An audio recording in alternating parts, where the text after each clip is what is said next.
محبت سے ایک مرتبہ درود شریف پڑھ لیں۔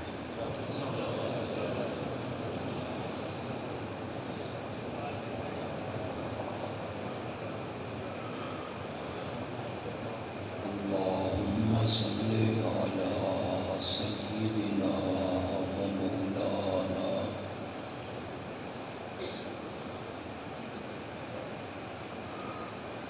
محمد النبی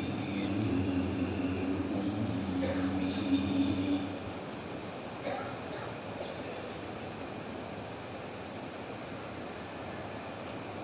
وعلى آلہ وأصحابہ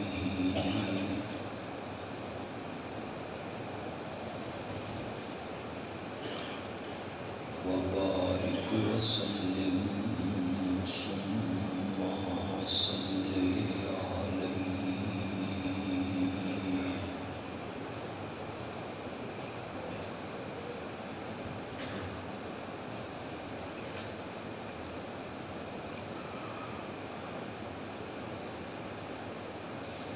آج کا یہ پروگرام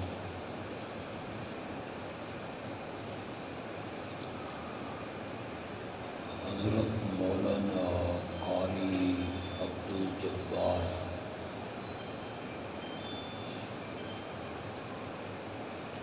رحمۃ اللہ علیہ کی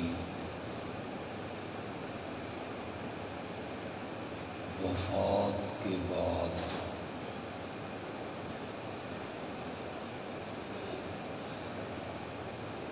ایک تعزیتی پروگرام ہے۔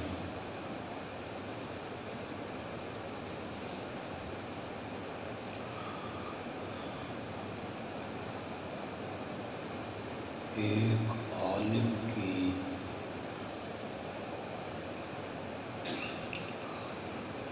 جو موت ہے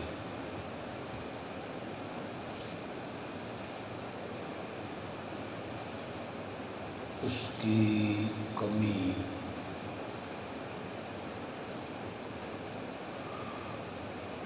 صرف اس کے گھر والے محسوس نہیں کرتے،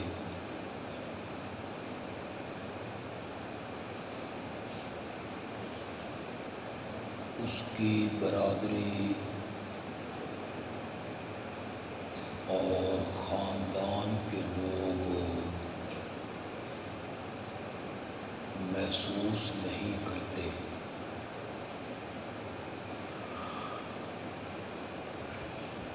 بلکہ ایک عالم کی موت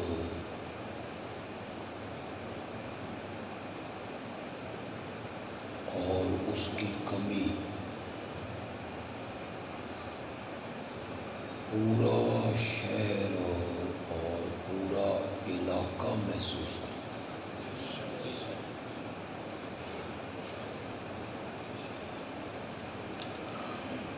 مجھے اپنے سے پہلے بیان ہونے والے تاثرات اور آپ کے چہرے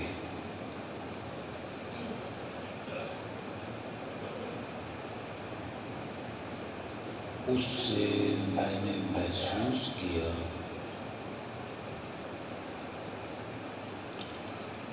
کہ مولانا عبدالجبار کی جدائی کا صدمہ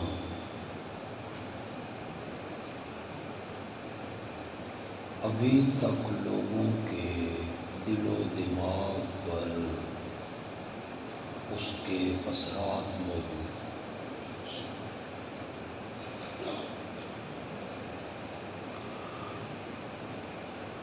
لیکن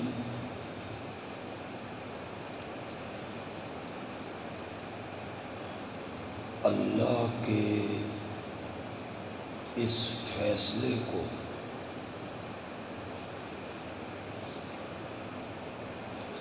ہم سب نے تسلیم کرنا ہے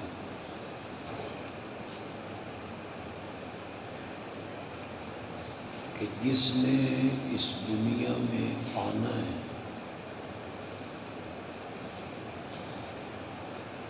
اس نے ایک نہ ایک دن یہ دنیا چھوڑ کے جانا ہے۔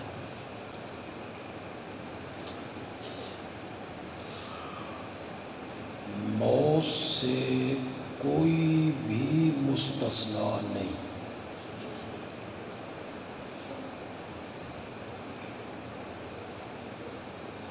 نہ کوئی نبی، نہ کوئی ولی، نہ کوئی پیر، نہ کوئی مرید، نہ کوئی امام، نہ کوئی مقتدی، نہ کوئی جن، نہ کوئی فرشتہ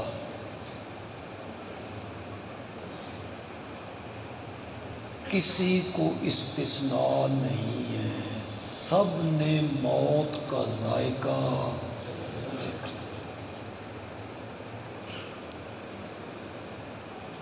کل نفس ذائقۃ الموت، کل من علیہا فان وَيَبْقَى وَجْهُ رَبِّكَ ذُو الْجَلَالِ وَالْإِكْرَامِ۔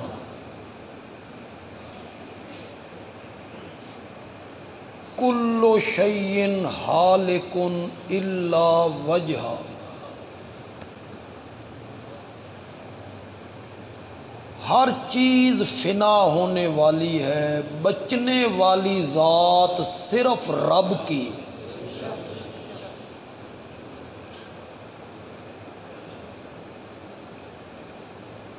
فرشتوں پہ بھی موت آنی،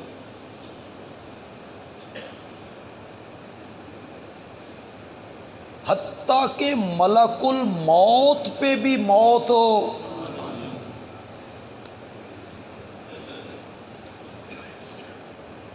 جب جنتی جنت میں چلے جائیں گے اور جہنمی جہنم میں چلے جائیں گے تو اللہ خود موت کو ایک دمبے کی شکل میں جنتیوں اور جہنمیوں کے درمیان لا کے اس کے گلے پہ چھری رکھ کے اللہ اعلان کریں گے، لو آج موت پہ بھی موت آ گئی۔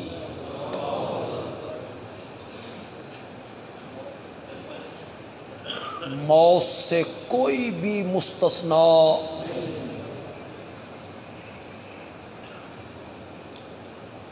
کسی شاعر نے کہا تھا لہو ملک ینادی کل یوم لدو للموت وابنو للخرابی الا یا ساکن القصر المعلی ستدفن عن قریب فی الترابی۔ جنہوں نے عربی سمجھ آندی ہو تو بولو یار سبحان اللہ والا کرو۔ میں ترجمہ کروں گا تو پھر یہ بھی بولیں گے انشاءاللہ۔ ایک فرشتہ ہے وہ برابر آواز لگا رہا ہے، برابر آواز لگا رہا ہے، لدو للموت، بچے جمن والیاں عورتوں بچے جمو مرن جوگے، جس نے آج پیدا ہونا ہے اس نے کل۔ لدو للموت، بچے جننے والی عورتوں بچے جنو مرنے کے لیے، وابنو للخرابی، اور بڑے بڑے مکان اور کوٹھیاں بنانے والوں مکان بناؤ ڈھینڈ جوگے، جس مکان نے آج بننا ہے اس نے کل گرنا۔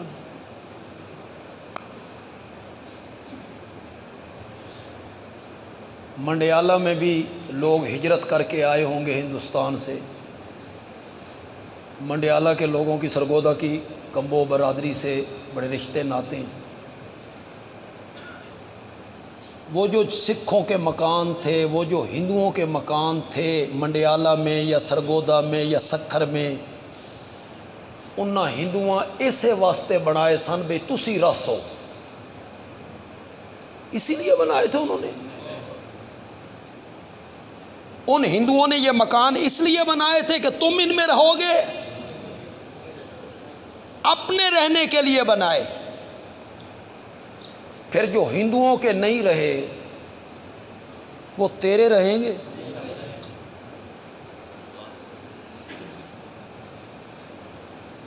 مکان بناؤ گرنے کے لیے. الا یا ساکن القصر المعلی، اے بلند و بالا منزلیں بنانے والے، 2 منزل 3 منزل 4 منزل 10 منزل 110 منزل. 110 منزل تو پرانی نہیں ہو گئی، نہیں نا، آپ کا ذہن اس طرف گیا. 110 منزل. الا یا ساکن القصر المعلی ستدفن عن قریب فی التراب، بلند و بالا مکانوں میں رہنے والے مر کے اتھے رہنے، دفن ہونے کے لیے تو نے زمین میں آنا ہے.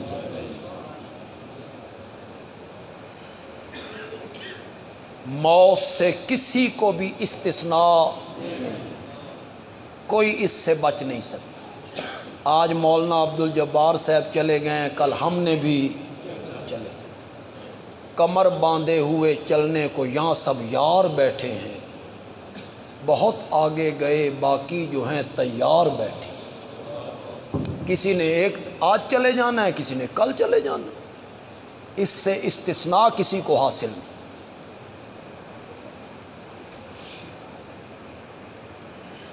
کیوں بھائی؟ میری طرف توجہ کی. اس دنیا میں ایسے بندے نہیں آئے، اب بھی ہیں، جو کہتے ہیں اللہ کوئی نہیں. اب بھی ہیں ملحد، الحاد. ہماری یونیورسٹیوں میں کالجوں میں الحاد عام ہو رہا ہے. کئی پروفیسر ملحد ہیں.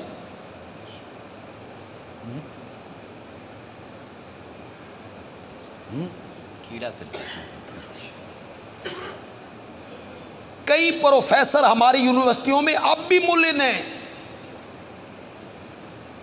اللہ کوئی نہیں، بس یہ کائنات یوں ہی بن گئی.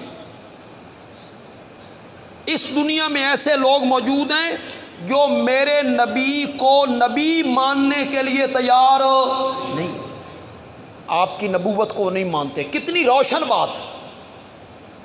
کتنے لوگ ہیں جو میرے نبی کی ختم نبوت کو نہیں مانتے، ختم نبوت کے منکر موجود ہیں. صحابہ کے ایمان کے منکر موجود ہیں. صحابہ کو مومن ماننے کے لیے تیار نہیں، ان کی عظمت ماننے کے لیے تیار نہیں. جنہوں نے رب کا انکار کر دیا، جنہوں نے آمنہ کے لال کی نبوت کا انکار کیا، جنہوں نے قرآن کو اللہ کی کتاب نہیں مانا، جنہوں نے میرے نبی کی ختم نبوت کو نہیں مانا، جنہوں نے حضرت ابو بکر کی صداقت کو نہیں مانا، حضرت عمر کی عدالت کو نہیں مانا، حضرت عثمان کے حیا کو نہیں مانا، حیدر کرار کی شجاعت کو نہیں مانا، جن لوگوں نے رب کے وجود کا انکار کر دیا ہے نا، وہ لوگ بھی موت کا انکار. یہ ایک ایسی اٹل حقیقت ہے کہ اللہ کی ذات کا انکار کر دیا، موت کا انکار نہیں کیا. یہ جام سب نے پینا ہے، یہ ذائقہ سب نے چکھنا ہے. آج مولانا چلے گئے، ہم نے بھی یہی نہیں.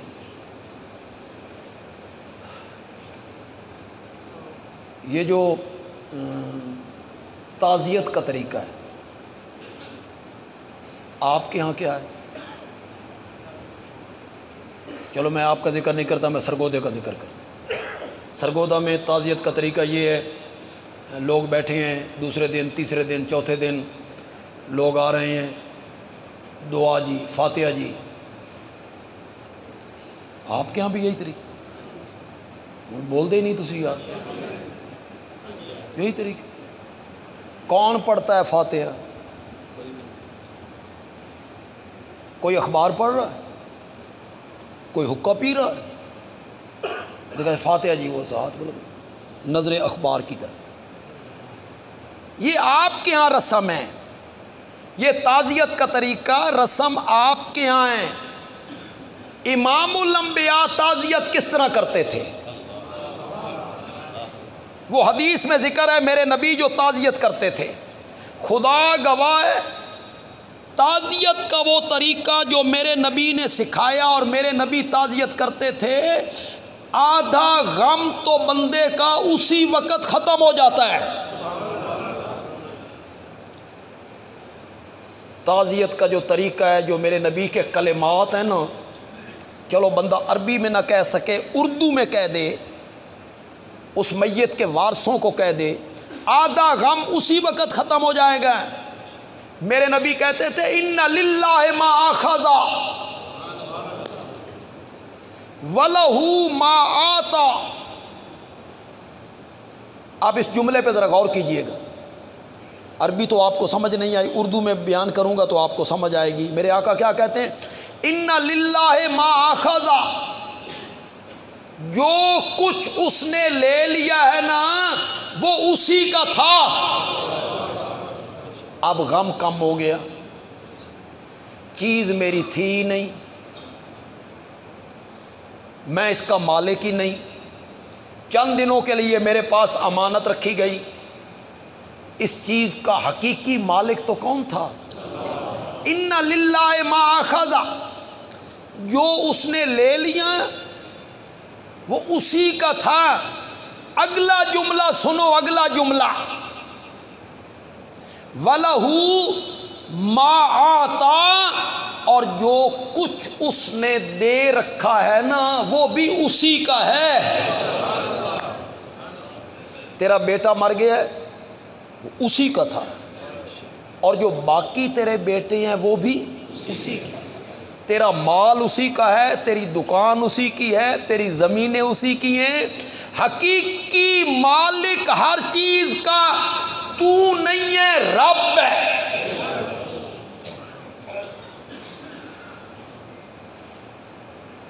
میں پرائمری پڑھتا تھا، چھوٹا سا تھا، ہمارے محلے میں ایک گھر تھا، اس گھر کے جو سربراہ تھے وہ ہماری مسجد کے صدر تھے۔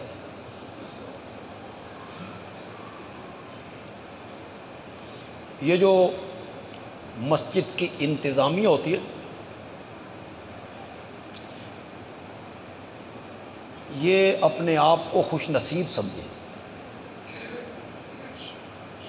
اس لیے کہ قرآن نے کہا ہے کہ اللہ کے گھروں کو آباد کرنا اور ان کا خیال کرنا یہ مومن کی شان ہے۔ جی، یہ بڑی گواہی ہے ان کے لیے، لیکن وہ خادم سمجھے، اپنے آپ کو کیا سمجھے؟ خادم سمجھے۔ اللہ نے ہم سے یہ کیا لی ہے؟ خدمت لی۔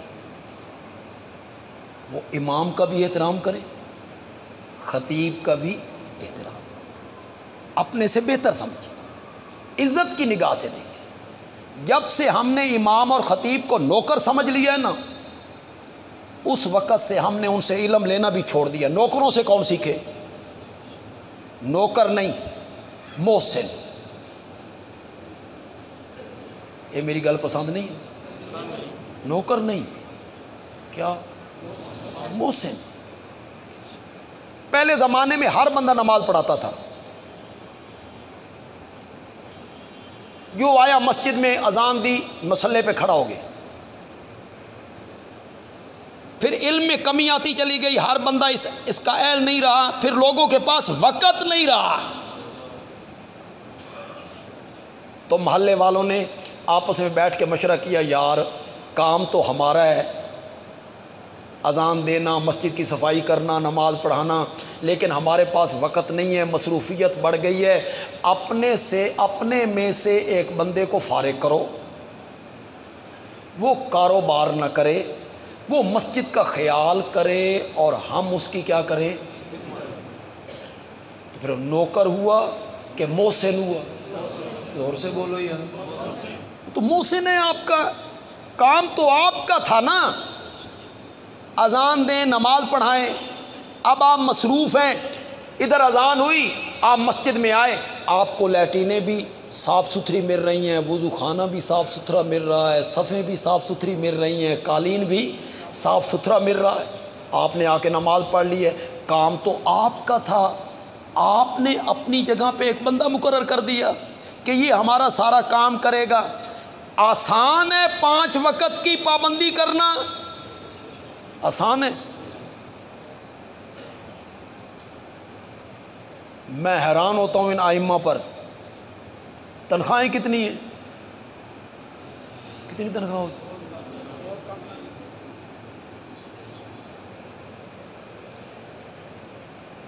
بڑا تسی تیر مارنا تے 25,000 دے دیں، ورنہ 15,000 20,000، بہت تیر ماریں گے تو آپ 30,000 دے دیں۔ تنخواہ کیا ہے 30,000؟ ڈپٹی تو دیکھیں، مین کوئی لاکھ روپیہ دے وے نا بھئی 5 وقت دے نمازاں دی پابندی کر، میں تیار ہوں۔ آسان ہے کوئی پابندی کرنا؟ سردیوں میں جناب عصر کی نماز پڑھ کے بندہ باہر نکلتا ہے، مغرب ہو جاتا ہے، کر سکتا ہے کوئی بندہ کام؟ عصر کی نماز پڑھ کے کہاں جائے وہ؟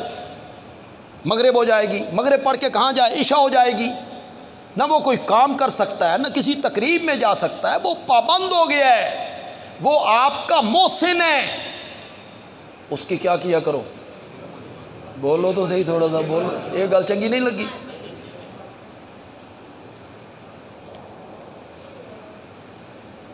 کبھی کبھی انہیں ملا بھی کرو، ملن نو سمجھتے ہو؟ کبھی کبھی یوں چلتے چلتے نماز کے بعد امام صاحب کو ملے، السلام علیکم، گھروں میں نہیں دیتے ہو بچوں کو؟ روز کے بچے آپ کے 100 روپے خرچ نہیں لیتے؟ تو اگر تیسرے چوتھے دن، 5ویں دن، 10ویں دن، ہفتے کے بعد آپ 500 روپے اس کے ہاتھ میں دے دیں کہ ہمارے امام صاحب ہیں،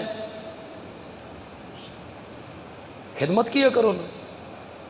سرگودے میں میرا ایک مقتدی تھا، فوت ہو گیا، اللہ اس کی مغفرت کرے، وہ میرا بچپن کا ساتھی بھی تھا، پھر بڑا مالدار ہوا، اور میں نے کہا اس کو، اور جمعے والے دیہڑے سن ملیا کرو، تے ہور لوگوں نے بھی آکھیا کر بھئی ملو، اور تو کہتا ہے واہ بندیالوی صاحب واہ، ہر جمعے تے تہاڈا نواں سوٹ ہوندا، 15 دن تو بعد تسی نویں واس کٹ پائی ہوندی ہے، تو ان کیڑی ضرورت ہے؟ میں نے کہا یہ بھی سوٹ ہم لیتے شیتے نہیں ہیں، یہ بھی لوگ دیتے ہیں، لوگ خدمت کرتے ہیں، تو خدمت کیا کرو۔ یہ پابندی، صفائی کرنا، ایک بات یاد رکھو نوجوانوں، اس محلے کے جو نوجوان بیٹھے ہیں نا یہاں، وہ میری بات یاد، اگر چاہتے ہو عروج، اگر چاہتے ہو بلندی، کہ بلندی ملے، عروج ملے، تو مسجد کی صفائی کیا کرو، صاف کیا کرو مسجد کو آ کے، اس میں کوئی برائی نہیں ہے، مسجد کی دیواریں صاف کیا کرو۔ میرا جو کمرہ ہے، مولانا کو جو کمرہ ہے، اگر کوئی بندہ میرے کہے بغیر اس کی صفائی کرے، مجھے پیارا نہیں لگے گا کہ میرے کمرے کی یہ روزانہ صفائی کر جاتا ہے، اور جو رب کے گھر کی صفائی کرے گا، رب کو پیارا نہیں لگے گا کہ یہ میرے گھر کی صفائی کرتا ہے؟ عروج چاہتے ہو تو مسجد کی صفائی کیا کرو، خدمت کیا کرو مسجد کی۔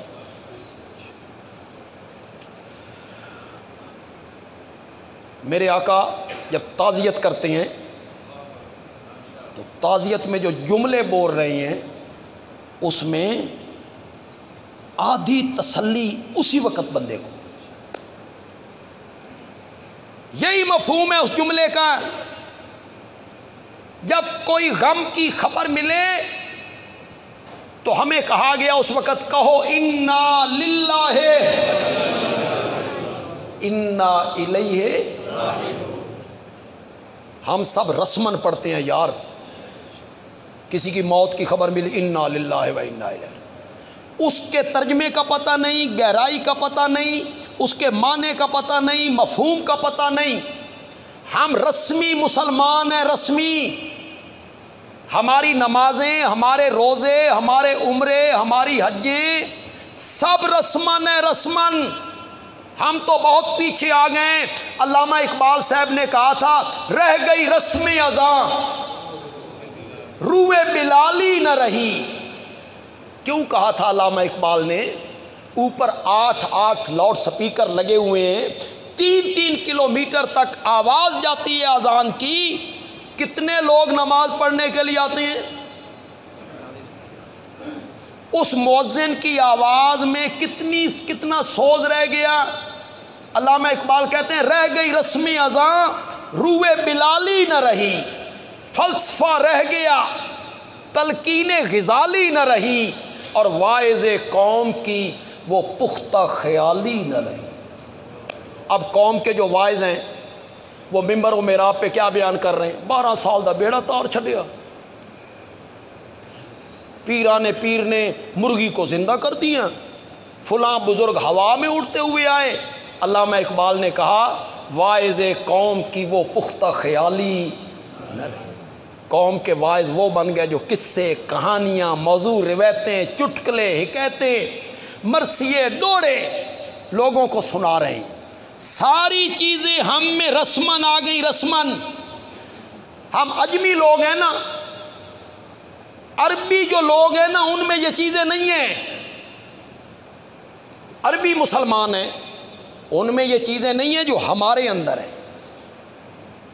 ہمارے اندر کیا ہے؟ جب مر جائیں گے نا تو کفن کے اوپر آیت الکرسی لکھی ہوئی چادر ہونی چاہیے. وہ چادر ضرور ہو اوپر. میرے آقا نے کہا تھا سفید کپڑوں میں کفن دیا کرو، انہاں کالی چادر پا دیتی. اس میں خوش ہے کہ اوپر آیت الکرسی لکھی ہوئی. کئی لوگ کہتے ہیں قبر میں عہد نامہ رکھو، وہ عہد نامہ قبر میں ساتھ رکھ دیتے. کتنے ہمارے لوگ ہیں جو سعودی عرب جاتے ہیں عمرہ کرنے، حج کرنے، کفن کا کپڑا آب زمزم سے دھو کے لاتے. کفن جو ہے یہ آب زمزم سے دھلا ہوا ہونا چاہیے. یہ کفن دھو رہے ہوتے ہیں اور عرب کے لوگ کھڑے ہنس رہے ہوتے ہیں. دیکھو ان کو کہ آب زمزم سے دھلا ہوا کفن اگر پہن لیا، ساری زندگی سود کھایا، ساری زندگی بلیک میلر رہا، ساری زندگی ذخیرہ اندوزی کی، ساری زندگی 2 نمبر مال بیچا، جھوٹ بول کے سودا بیچا، لوگوں کی جائیدادوں پر، پلاٹوں پر، دکانوں پر، مکانوں پر ناجائز قبضے کیے، قرض لے کے ہڑپ کر گیا، آب زمزم سے دھلا ہوا کفن پہن کے چلا گیا. اللہ کہیں گے ہوں آب زمزم دا دھوتا ہے کفن پا لیا سو، اس کو جنت میں گئی. یہ انصاف ہے میرے رب کا. امیروں کے لیے اور غریبوں کے لیے اور. غریب آدمی کو آب زمزم سے دھلا ہوا کفن نہیں ملتا تو اس سے سوال جواب ہو جائے، اور امیر آدمی ہے آب زمزم سے دھلا ہوا کفن پہن کے آ گیا، اس کو اللہ معاف کر دے گا؟ نہیں ہو لوگو. آب زمزم سے دھلے ہوئے کفن میں یا آیت الکرسی اوپر ڈالنے سے نجات نہیں ہوگی، نہیں ہوگی، نہیں ہوگی. نجات ہوگی ایمان سے اور اعمال صالحہ سے، چاہے کفن ملے یا نہ ملے، چاہے قبر ملے یا نہ ملے. ایمان مضبوط ہے، اعمال صالح ہیں، پھر نجات ہوگی. میرے پاس وقت نہیں ہے، میں نے ایک اور جگہ پہ جانا ہے اور انہوں نے مجھے لیٹ کر دیا. یہاں اشارہ کرتا ہوں، میرے سرگودا کے سننے والے ہوتے تو فوراً پہنچ جاتے اس اشارے پر، اور ان کے چہرے کی مسکراہٹ مجھے بتا دیتی وہ پہنچ گئے کہ میں کہنا کیا چاہتا ہوں۔ آپ کی توجہ ہو، آپ کو بھی سمجھ آ جائے تو پھر تھوڑا سا زبان کو حرکت دینی ہے تاکہ مجھے بھی سمجھ آ جائے کہ آپ پہنچ گئے۔ کفن آب زمزم سے دھلا ہوا کفن نہیں تھا، کفن کے طور پر محمد عربی کا کرتا تھا۔ کون تھا؟ بولو تو صحیح یار۔ اس سے متبرک چیز کائنات میں کوئی ہے؟ جو کرتا میرے نبی کے وجود مقدس سے لگا، وہ کرتا میرے نبی نے اتار کے دیا۔ ایک روایت میں آیا، آپ سن کر حیران ہو جائیں گے، میرے آقا جنازہ پڑھا کے گھر چلے گئے، اس کی میت کو اٹھا کے قبرستان میں لے گئے۔ میرے نبی قبرستان پہنچے، اس کی قبر میں اترے، اس کو قبر میں لٹا دیا گیا تھا، آپ قبر میں اترے، اس کو اٹھا کے آپ نے اپنی ران پہ رکھا۔ اس وقت آپ نے اپنی لعاب نکال کر اس کے منہ میں ڈالی، اپنی لعاب اس کے منہ میں ڈالی، کرتا کفن کی طور پہ استعمال ہوا۔ قبر میں میرے نبی اترے، اللہ نے فرمایا استغفر لہم او لا تستغفر لہم ان تستغفر لہم 70 مرتن، میرے پیغمبر تو 70 بار بھی بخشش مانگ، میں نے اس کو معاف نہیں کر۔ پھر اس کرتے سے بخشش ہو گئی۔ میرے نبی کی لعاب، یارو منڈیالہ کے لوگوں، میرے نبی کی لعاب، اس سے بڑھ کر کائنات میں متبرک چیز کیا ہوگی؟ میرا نبی کڑوے کنویں میں ڈالتا ہے تو کڑوا کنواں ہی میٹھا ہو جاتا ہے۔ حضرت علی کی آنکھ پہ لگاتے ہیں تو وہ ساری زندگی دکھتی نہیں، حضرت ابوبکر کی ایڑی پہ لگا دیتے ہیں تو سانپ کے زہر کا اثر ختم ہو جاتا ہے۔ وہ لعاب میرے نبی نے اس کے منہ میں ڈالی۔ معلوم ہوا بخشش کفن کے ذریعے، ان چیزوں سے نہیں ہوتی۔ بخشش کے لیے شرط ہے ایمان اور اعمال، کفن ملے یا نہ ملے۔ اب دوسری بات کرنے لگا ہوں، کتنے لوگ سمجھ پائیں گے؟ پھر ادھر دیکھو، ایک میدان میں ایک شہید کی نعش پڑی ہے، شہید کا جسم پڑا ہے، کفن کے لیے ایک چھوٹی سی چادر ہے، سر ڈھانپتے ہیں تو پاؤں ننگے، پاؤں ڈھانپتے ہیں تو سر ننگا، چادر پوری نہیں آتی۔ اس شہید کی بہن 2 چادریں لے کے آئی تھی، اور اس شہید کی بہن میرے نبی کی پھوپھی تھی۔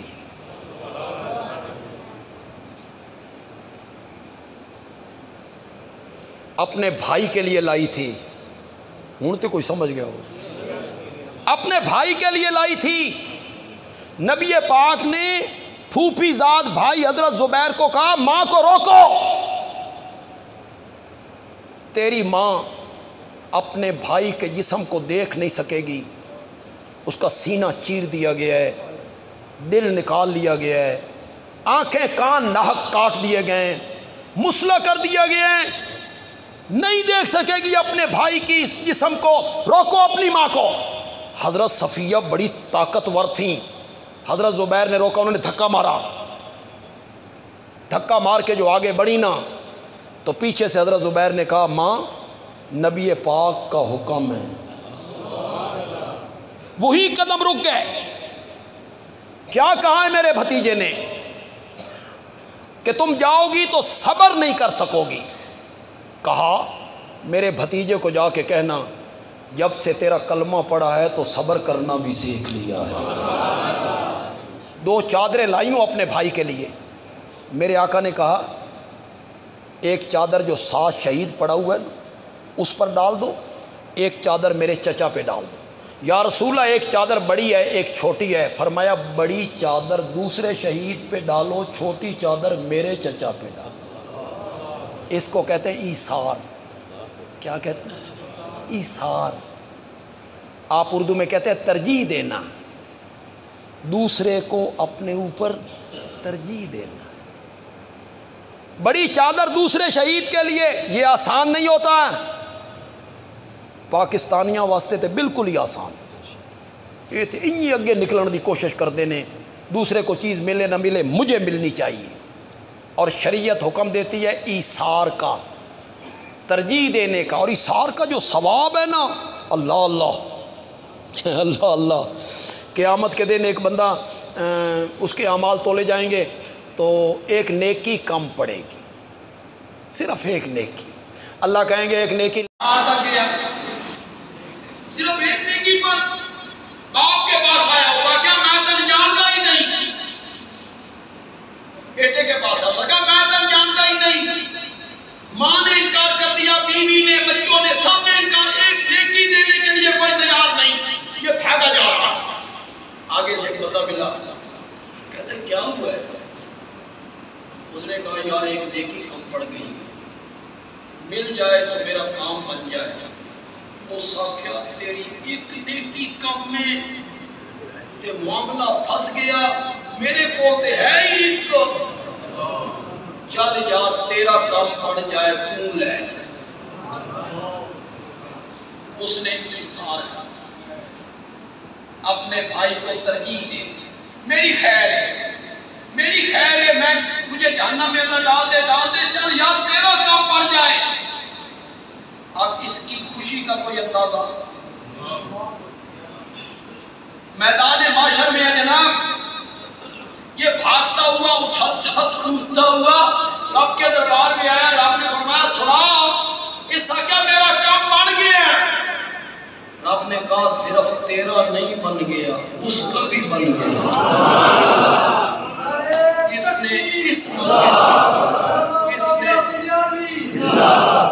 نے اس موقع پہ قربانی دی اور ترجیح دی تجھے، ہم اس کو بھی بدلہ دیں گے. تو بھی جنت میں چلا جا، وہ بھی جنت میں چلا جا.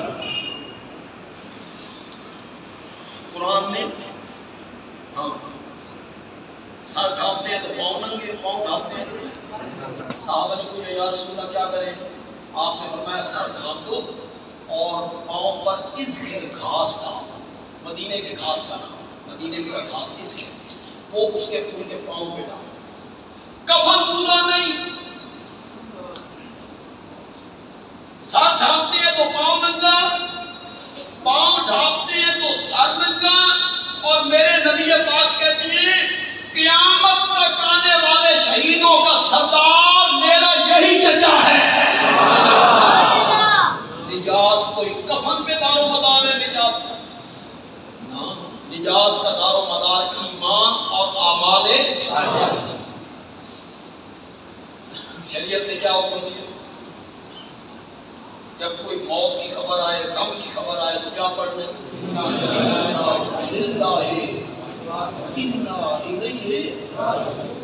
ہم یہ رسمن پڑھتے، اس کا ترجمہ مفہوم اس کی تہ میں ہم کبھی نہیں ملتے. خدا کی قسم ہے اس کی تہ اترو نا، آدھا غم اسی وقت ختم.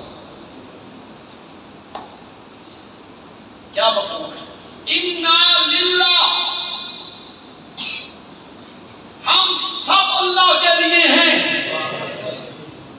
باپ مر گیا ہے، باپ، چچا مر گیا ہے، بیٹا مر گیا ہے. یہ کیا کہتا ہے؟ اِنَّا لِلَّهِ، میں بھی اللہ کا، میرا باپ بھی، میں بھی اللہ کا، میری ماں بھی، میں بھی اللہ کا، میری اولاد بھی اللہ کی. اب آدھا غم ختم ہو گیا، شے میری ہے ہی نہیں. غم کب لگتا ہے؟ جب میری ہو، میری ماں، میرا باپ، میرا بیٹا، میری دولت، میرا زیور، میرا باغ، میری زمین، میری فیکٹری. پھر غم لگتا ہے میری چیز خراب ہو گئی، برباد ہو گئی. اللہ نے کہا اپنی زبان سے اقرار کر، کوئی چیز تیری نہیں. ہم سب کس کے ہیں؟ اللہ۔ اگلے جملے نے غم اور کم کر دیا، اِنَّا إِلَيْهِ رَاجِعُونَ، میرا بیٹا، میرا چچا، میرا بھائی مر گیا ہے، ایک جدائی کوئی لمبی جدائی نہیں، ہم نے بھی لوٹ کے وہیں جانا ہے۔ آج یہ چلا گیا ہے تو ہم نے بھی لوٹ کے وہاں جانا ہے، وہاں ملاقات ہو جائے گی۔ اگر آپ کی توجہ، خاص کر کے علماء کی توجہ، تو یہاں مولانا حسین علی الوانی رحمۃ اللہ علیہ نے کیا کہا، اور یہ جو انہوں نے کہا نا، یہ مجھے ان کے کسی شاگرد نے نہیں بتایا، میں ان کے شاگردوں سے پڑھا ہے، حضرت شیخ القرآن سے پڑھا ہے، حضرت قاضی صاحب سے پڑھا ہے، والد صاحب سے پڑھا ہے، شاہ جی کی صحبت میں رہے،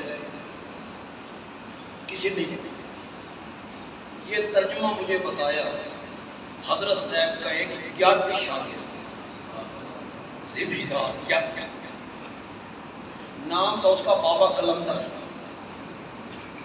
خوشاب کے علاقے کا تھا، میرے والد صاحب کا دوست تھا، اس نسبت سے میرے ساتھ محبت کرتا تھا۔ تقریباً 98 سال کی عمر میں انتقال، ان سے میری ملاقات، انہوں نے مجھے بتایا حضرت صاحب یہ مانا کرتے تھے، اور مانا بالکل فٹ ہے۔ یہ جو عام لوگ مانا کرتے ہیں نا، ہم سب اللہ کے لیے اور ہم نے لوٹ کے اس کی طرف جانا ہے، تو یہ صرف موت پر پڑھنا ہے، لوٹ کے اس کی طرف جانا ہے، یہ تو ہر غم پہ پڑھنا ہے، ہر مصیبت پہ پڑھنا ہے، ہر دکھ پہ پڑھنا ہے۔ اس سے جو پہلی آیتیں ہیں ان آیتوں میں کیا کہا گیا؟ وَلَنَبْلُوَنَّكُمْ بِشَيْءٍ مِّنَ الْخَوْفِ وَالْجُوعِ وَنَقْصٍ مِّنَ الْأَمْوَالِ وَالْأَنفُسِ وَالثَّمَرَاتِ، ہم تمہیں آزمائیں گے خوف دے کر، خوف کیا دے کر؟ دشمن کا خوف، اس زمانے میں تو بہت تھا، دشمن کا خوف، خوف دے کے آزمائیں گے۔ اے خدا گواہ ہے، سان اس معاشرے سمجھ نہیں سی آتی، بھئی خوف دے کر، خوف ڈر دیکھ کر اللہ کیسے آزمائے گا۔ پھر جدہ وہ آیا نا کرونا، اللہ دی قسم اس آیت کی تفسیر کی بڑی سمجھ ہے۔ کرونا آیا نا، ڈر تھا، خوف تھا، جو لوگ بڑے مجاہد بنتے تھے نا کہتے تھے اور کرونا شرونا کوئی نہیں، یہ یوں ہی بکواس کرتے ہیں، انہوں نے بھی اگر آنکھوں نہ بھئی اے کرونے کا مریض ہے ذرا اس کو ہاتھ لائیں، وہ بھی نیڑے اندروں اس بھی کرے ہوئے اوپر کچھ نہیں ہے، ہر بندہ خوف زدہ ہے۔ خوف دے کے آزمائیں گے، ڈر دے کے آزمائیں گے، بھوک دے کے آزمائیں گے، جانوں کی کمی، مالوں کی کمی، پھلوں کی کمی، وبشر الصابرین، میرے پیغمبر خوشخبری سنا صبر کرنے والوں کو۔ کون ہے صبر کرنے والے؟ جب بھی انہیں کوئی مصیبت پہنچتی ہے، اذا اصابتہم مصیبہ، صرف موت، صرف موت، کوئی مصیبت، قالو تو وہ بول اٹھتے ہیں انا للہ و انا الیہ، تو یہ صرف موت کے وقت تو نہ ہوگا کہ ہم یہ مانا کریں کہ ہم نے لوٹ کے اسی کی طرف جانا ہے جس طرف یہ مرنے والا چلا گیا ہے۔ حضرت عائشہ رضی اللہ تعالیٰ عنہ تشریف لا رہی ہیں، ان کے ہاتھ میں پیالہ ہے، گرا ٹوٹ گیا، میرے آقا دیکھ رہے تھے، آپ نے کہا انا للہ، حضرت عائشہ نے کہا یا رسول اللہ یہ مر گیا، آپ نے فرمایا تھا اس کو بخار چڑھنا سے، اس کا ٹوٹنا ہی اس کی ہمارے لیے نقصان، ہمارا نقصان ہو گیا، پیالہ کا ٹوٹنا، رات کے ٹائم بیٹھے ہوئے ہیں، چراغ جل رہا ہے، اچانک چراغ بجھ گیا، آپ نے فرمایا انا للہ، سے اندھیرے میں آ جانا، اتنی سی بات پہ میرے نبی نے اس کو پڑھا تو معلوم ہوا کسی کی خبر پہنچے زخمی ہونے کی، بیمار ہونے کی، فصل کی تباہی، کوئی چوری ہو گئی، کوئی ڈاکہ ہو گیا، جو بھی غم مصیبت تکلیف کی خبر پہنچے اس وقت پڑھنا انا للہ و انا الیہ راجعون۔ علماء کرام اور طلبہ اس کو غور سے سنیں، باقی مواعظ اس کا لطف لیں۔ مولانا حسین علی نے مانا کیا جو دکھ، جو مصیبت، جو تکلیف بندے کو آ جائے، بندہ کہے انا للہ، ہم سب اللہ کے لیے ہیں، وَإِنَّا إِلَيْهِ راجعون، اور مصیبت کی اس گھڑی میں ہم کسی کی طرف رجوع نہیں کرتے، رجوع کرتے ہیں تو صرف رب کی طرف رجوع کرتے ہیں۔ رئیس المفسرین مولانا حسین علی الوانی کابلی ارشاد توحید و سنہ۔ مولانا عبدالجبار صاحب کے اللہ کو پیارے ہو گئے، انا للہ انا، ہم نے بھی ہمیشہ نہیں دی، آپ نے بھی ہمیشہ نہیں دی۔ اللہ تعالیٰ ان کی اگلی زندگی کو آسان، اصل زندگی وہی، یہ کوئی زندگی نہیں ہے، یہ مسافر خانہ ہے، مسافر خانہ ہے، اس دن ٹیپ ٹاپ پہ لگے ہوئے ہو، نہیں، زندگی وہی ہے جو مرنے کے بعد آئے، اصل زندگی وہی ہے۔ وہاں اگر اللہ تعالیٰ شفقت کرتے ہیں، پیار کا معاملہ کریں، اندیکھی منزل ہے، ہماری روح نکال کے لے جائیں گے، بڑی مشکل کھڑی ہے، بڑی مشکل کھڑی ہے، انجان منزل ہے، وہاں اللہ مہربانی کرے۔ مولانا ایک دفعہ ہم مدینے گئے تو کھجور منڈی گئے، ہمارے دوست تھے، گاڑی تھی، تو کھجوریں لے کے واپس آ رہے ہیں، چیکنگ، اور چیکنگ بھی بڑی زبردست کہ وہ جو مدینے کے ہمارے دوست ہیں وہ بھی گھبرا گئے کہ ہمارے پاسپورٹ کمرے میں، ہماری ٹکٹیں کمرے میں، ہمارے پاس تو کچھ بھی نہیں، شاید اس کے پاس بھی کچھ نہیں تھا اس وقت، بڑا گھبرایا، چیکنگ بڑی زبردست ہو رہی ہے۔ ہم نے بھی اللہ سے دعائیں مانگی کہ یا اللہ مہربانی فرما۔ بس جب ہم قریب آئے اس چھوٹے نے ہمیں دیکھا، اس نے ایک اشارہ کیا، میں نے اسی وقت لوگوں سے کہا کاش قیامت کے دن بھی یہی منظر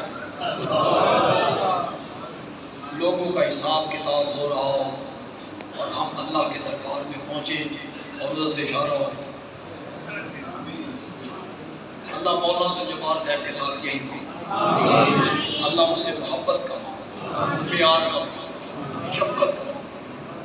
الحمدللہ رب العالمین، والصلاۃ والسلام علی سیدنا مولانا کا ذکر ہے، وہ گلشن آباد شاد رہے۔ مولانا ضیاء الرحمان بڑے عالم ہیں، متکلم ہیں،